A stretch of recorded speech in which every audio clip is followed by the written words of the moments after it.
Hey you guys, hi everybody and welcome back to the sessions of the free long term course Orbit. ये breathing and exchange of gases का ये दूसरा session है. I hope आपने first session attend किया है. सो आज का हमारा सेशन में हम एक छोटा सा टॉपिक करेंगे, that is mechanism of breathing. छोटा सा टॉपिक है लेकिन बहुत ही इंपॉर्टेंट टॉपिक है. सो मैकेनिज्म ऑफ ब्रीदिंग में आपको जाने से पहले सबसे पहले ये पता होना चाहिए that what exactly is breathing. So that solves your 50% of the query. क्या ब्रीदिंग क्या है? नॉर्मल इनहेलेशन एंड एक्सहेलेशन, सांस लेना और छोड़ना, दैट इज योर ब्रीदिंग. सो इसमें हम लोग ये करेंगे कि ये ब्रीदिंग जो है ये इंस्पिरेशन एंड एक्सपिरेशन में क्या होता है, how the inspiration is happening and how the expiration is happening. क्या ऐसी चीजें हैं जो इन दोनों इवेंट्स में हेल्प करती हैं, राइट? अच्छा, सो मैंने थोड़ा सा होमवर्क आपके लिए पहले से करके रखा है. सो आपको आगे जाने से पहले ये पता होना चाहिए दैट आपका कौन सी मसल्स इसमें हेल्प कर रही हैं.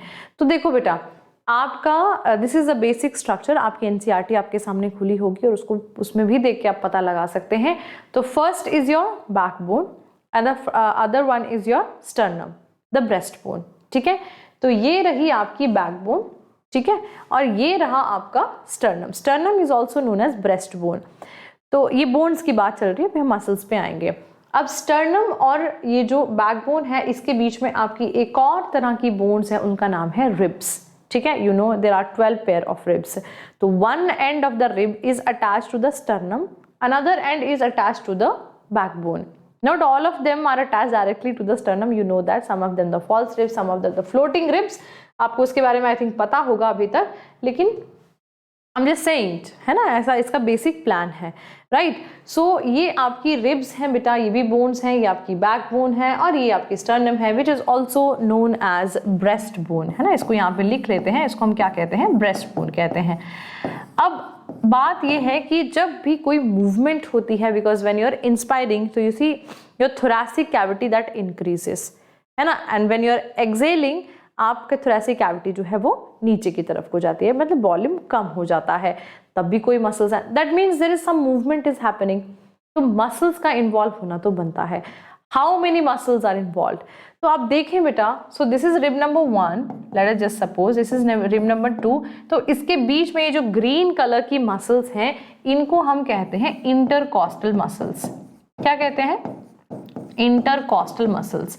तो बेटा जहां पे भी वर्ड कॉस्टा आता है ना, कॉस्टा वर्ड का मतलब होता है रिब्स. ठीक है, तो इंटरकॉस्टल मसल्स ये रिब्स के बीच में प्रेजेंट होने वाली जो मसल्स हैं जो कि कॉन्ट्रैक्ट और रिलैक्स करेंगी. इंटरकोस्टल मसल्स आपकी दो तरीके की होंगी, एक होंगी इंटरनल इंटरकॉस्टल मसल्स, एक होंगी एक्सटर्नल इंटरकॉस्टल मसल्स. अब ये ऑल्टरनेट वे में काम करती हैं. अगर इंटरनल इंटरकॉस्टल मसल्स जो हैं अगर कॉन्ट्रैक्ट कर रही हैं तो एक्सटर्नल इंटरकॉस्टल मसल जो हैं वो रिलैक्स करती हैं, एंड वाइस वर्सा. तो हम इसके कॉन्टेक्स्ट में एक ही उसको ले लेते हैं, लाइक एक्सटर्नल को ही लेके चलते हैं, तो दूसरा अंडरस्टूड है कि दूसरा क्या करेगा? रिलैक्स ही करेगा अगर एक्सटर्नल जो है वो कॉन्ट्रैक्ट कर रही है, and vice versa and so on. अब आगे देखते हैं बेटा, नेक्स्ट आपका जो मसल है that is diaphragm, and diaphragm की मसल्स को हम कहते हैं फ्रेनिक मसल्स. क्या कहते हैं? फ्रेनिक मसल्स कहते हैं. ये भी अपना रोल प्ले करती हैं. अभी कैसे होते हैं सारे events, let us just go into that. Now you are well aware with the diagrammatic representation. अब चलते हैं बेटा आपके इवेंट्स ऑफ इंस्पिरेशन पे. फर्स्ट ऑफ ऑल कि इंस्पिरेशन में क्या होता है. Whenever you are inhaling the air, ठीक है ना, जैसे आपने एयर को इनहेल किया, व्हाट विल हैपन, आपके जो दो लंग्स हैं बेटा उस पर क्या पड़ेगा? एक प्रेशर पड़ेगा, because you are filling your lungs. जैसे ही आप लंग्स को फिल करते हो, आपकी जो फ्रेनिक मसल है डायफ्राम वाली वो क्या हो जाती है? नीचे आ जाती है. आप ये देखो, ये जो आपकी डायफ्राम की फ्रेनिक मसल्स है ये नॉर्मली जो है वो डोम शेप में रहता है. रिलैक्स स्टेट में कैसा होता है? ये डोम शेप्ड. तो ये अगर रिलैक्स्ड है मतलब इसमें अभी मान लेते हैं कि एयर जो है वो बहुत कम है, ठीक है. पर जैसे ही आपने इनहेल किया, ये जो डोम शेप था ये फ्लैट हो जाता है. दैट मीन्स फ्रेनिक मसल्स क्या करेंगी? कॉन्ट्रैक्ट करेंगी. तो diaphragm contracts and it becomes flat. क्या बन जाता है? फ्लैट बन जाता है. अब डोम शेप नहीं रहता, अब क्या बन जाता है? फ्लैट बन जाता है. अब दूसरी ओर आपकी जो इंटरकोस्टल मसल्स हैं, हम यहाँ पे रेफरेंस ले रहे हैं एक्सटर्नल इंटरकोस्टल मसल्स का, वो क्या करेंगी, कॉन्ट्रैक्ट करेंगी। कॉन्ट्रैक्ट करके during inspiration and pull the rib cage outwards, वो बाहर की तरफ को पुल करेंगी, ठीक है, बाहर की तरफ को पुल करेंगी, आउटवर्ड्स की तरफ को। व्हाई? बिकॉज एयर को अंदर लाना है, तो you need a space inside, right. So rib cage, जैसे आप सांस लेते हो, देखो अपने हाथ रख के देखना, इट शुड गो आउट, है ना, वैसे बाहर ही जाता होगा, लेकिन नहीं जाता तो उसको देखो बाहर जाना चाहिए, ठीक है। So outwards, right, and forward, है ना, outward and forward, in the forward direction. So इस तरीके से आपका रिब केज जो है वो एक्सपैंड कर गया। दूसरी ओर बेटा अगर हम लोग देखें अब क्या होता है इसके रिजल्ट में, वॉल्यूम जो है वो इंक्रीज कर जाता है, वॉल्यूम ऑफ थोरैसिक कैविटी, है ना, volume of thoracic cavity, thoracic cavity क्या कर जाता है बेटा, इंक्रीज कर जाता है। और प्रेशर इनसाइड क्या करता है, डिक्रीज कर जाता है, बिकॉज ये बॉयल्स लॉ है, आपको पता है वॉल्यूम और प्रेशर एक दूसरे के इनवर्सली प्रोपोर्शनल है। अगर वॉल्यूम अंदर क्या कर रहा है, इंक्रीज कर रहा है, तो प्रेशर डिक्रीज कर जाएगा। किसके कंपैरिजन में, बाहर के कंपैरिजन में। And you know the gases का, गैसेस नॉर्मली एक लॉ फॉलो करती हैं that from the high pressure to go to the low pressure, so the air is inhaled. Why? Because the pressure here is low, outside the body the pressure is high, the air will move inwards. Inspiration happens. Clear? Done?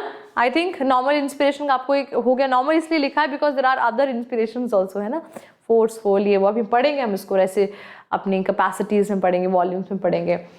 अब moving on, normal expiration में क्या होता है, सब कुछ इसका उल्टा, everything would be like उल्टा, opposite। कैसे, देखो, diaphragm relaxes becomes dome shaped, diaphragm relax हो जाता है और डोम शेप बन गया, ठीक है।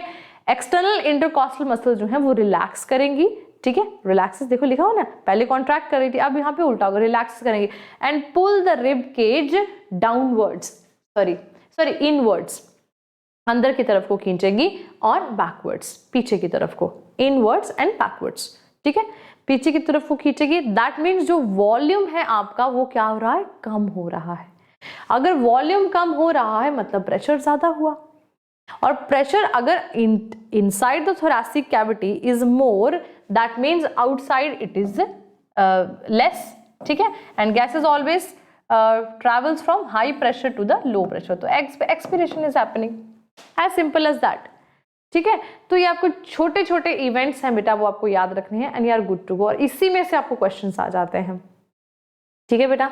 So that is covering your normal inspiration and normal expiration, है ना। जैसे कि आपका टाइडल वॉल्यूम इसी कैटेगरी में आ जाता है। टाइडल वॉल्यूम क्या है, द नॉर्मल एयर इंस्पायर्ड और एक्सपायर्ड, ठीक है ना। टाइडल वॉल्यूम क्या है, द नॉर्मल एयर, है ना, उसको कर ही लेते हैं चलो यहाँ पे। तो टाइडल वॉल्यूम है आपका, वॉल्यूम की अगर हम लोग बात कर ही रहे हैं, तो लेट अस जस्ट सपोज कि टाइडल वॉल्यूम किसको बोलते हैं, नॉर्मल एयर इंस्पायर्ड और एक्सपायर्ड। तो जो भी हमने दो इवेंट अभी पढ़े उसको हम लोग क्या बोलते हैं, टाइडल वॉल्यूम बोल देंगे। और ये कितना होता है इसका बेटा, जो इसकी क्वांटिटी है that is 500 ml total.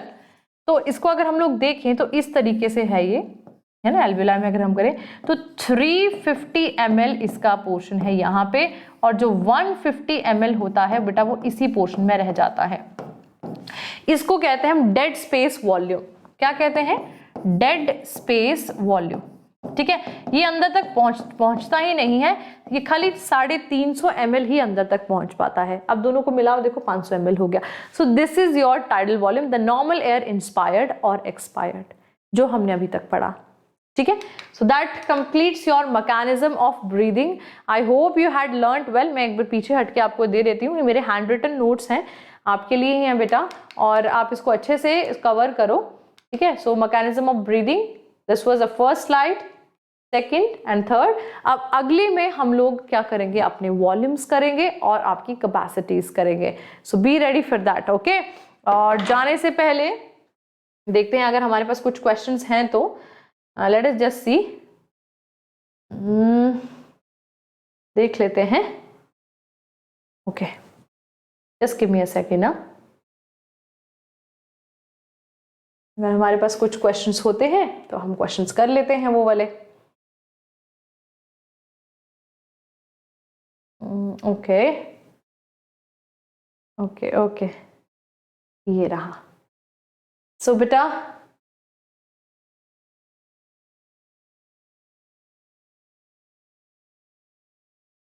let us just see, I'm waiting. Yes, quiz, yes, we have a quiz and आप क्विज का आंसर फटाफट से दे दो मुझे। So ready for a quiz, और देखते हैं आप इसके आंसर दे पाते हो नहीं। The first question is select the order of the events that occurs during inspiration. तो बेटा आपका पहला है कॉन्ट्रैक्शन ऑफ द डायफ्राम, दूसरा है contraction of the external intercostal muscles, तीसरा है पल्मोनरी वॉल्यूम डिक्रीजेस एंड चौथा है इंटरपल्मोनरी प्रेशर इंक्रीजेस। तो इसमें आपको ढूंढना है करेक्ट इवेंट्स, है ना, कि कौन कौन से इवेंट्स कैसे कैसे हो रहे हैं और करेक्ट इवेंट्स कौन कौन से हैं during inspiration. So the correct answer is your A and B. Absolutely the contraction of diaphragm होना बनता है, बिकॉज जैसे आप एयर इनहेल करते हो फ्रेनिक मसल्स कॉन्ट्रैक्ट करके फ्लैट हो जाती हैं। Contraction of the external intercostal muscles मैंने आपको पहले ही बताया था ये, ठीक है। This is vice versa for expiration, correct, okay. चलो moving on, select the correct statement once again. Expiration occurs due to external intercostal muscles. Intrapulmonary pressure is lower than the atmospheric pressure during inspiration. Inspiration occurs when atmospheric pressure is less than intrapulmonary pressure. Expiration is initiated due to contraction of the diaphragm. तो देखो जरा, मैं आपको screen दे रही हूँ थोड़ी देर के लिए, so that you can just go through the questions. चलो, and the correct answer is B. So intrapulmonary pressure जो है बेटा आपका वो लो होता है then during the atmospheric pressure during inspiration, और जब आप इंस्पायर करते हो ये और कम हो जाता है। इट इज ऑलवेज नेगेटिव, मैंने आपको पहले ही बताया था नेगेटिव होता है। आई थिंक फर्स्ट सेक्शन में मैंने आपको बता दिया है, ठीक है। और बाकी ये इवेंट्स जो हैं आपके दे आर इनकरेक्ट, हम इस बारे में पढ़ चुके हैं। आई एम श्योर आपको पता लग जाएगा इसको देख के कि क्या है इसका ऑपोजिट, है ना। नेक्स्ट क्वेश्चन है which of the following changes occur in diaphragm and intercostal muscles when the expiration is taking place? तो चार ऑप्शंस हैं आपके पास। Internal intercostal muscle relax and diaphragm contracts, I think गलत हो गया, मैं ही बताई जा रही हूँ आपको। External intercostal muscles and diaphragm relax, internal intercostal muscles contract and diaphragm relax, and external intercostal muscles and diaphragm both of them they contract. तो आपको ढूंढना है एक्सपिरेशन में। तो बेटा आपका थर्ड जो है वो करेक्ट आंसर है internal intercostal muscles contract and diaphragm relax. मैंने आपको कहा था कि हमेशा उल्टा होता है, अगर यहाँ पे एक्सटर्नल इंटरकॉस्टल मसल्स जो है वो आपकी रिलैक्स कर रही हैं तो इंटरनल इंटरकॉस्टल मसल जो है वो कॉन्ट्रैक्ट करेंगी, ठीक है। हमेशा से याद रखना आप इसको, ठीक है। So that's all for today and thank you very much. और आपने क्या करना है, इसको अच्छे से पढ़ना है, बहुत ही छोटा सा टॉपिक है, आपको अच्छे से समझ में आ जाएगा। क्वेश्चन जरूर देखने होते हैं, इसलिए मैं भी क्वेश्चन जरूर लेती हूँ। जाने से पहले बेटा आपके लिए एक बहुत ही अच्छा एक प्लान है जो 15 डेज आपके लिए फ्री है बेटा।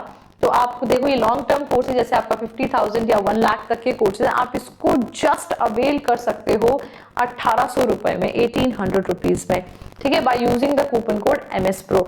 तो ये आपको 15 दिन के लिए बेटा आपको देना है 1800, और 15 दिन के लिए आपको बिल्कुल फ्री मिलेगा ये, ठीक है। उस पर भी 10% डिस्काउंट है, बस आपने कूपन कोड लगाना है MS Pro और आपको ये मिल जाएगा। यहाँ पे लगा होगा देखो, MS Pro कूपन कोड लगा के आपको ये 2000 का कोर्स और 1800 मिल जाएगा फॉर 15 डेज, 15 दिन के लिए बिल्कुल फ्री है। फिर अगर आपको अच्छा लगता है तो आप लॉन्ग टर्म में भी इसको ले सकते हो और ये मनी जो है आपका एडजस्ट हो जाएगा। And Vedantu makes promise also, अगर आपका परफॉर्मेंस नहीं होता है तो all your money would be given back, no questions asked, ठीक है बेटा। तो ये आपका टेलीग्राम ग्रुप का लिंक है, अगर आप इसको नहीं ज्वाइन किया इसको ज्वाइन कर लो बेटा, और वीडियो को लाइक जरूर कर देना और चैनल को सब्सक्राइब जरूर कर लेना और शेयर भी कर सकते हो if you like. Okay, I'll see you guys in the next video with the next topic of this chapter. Thank you.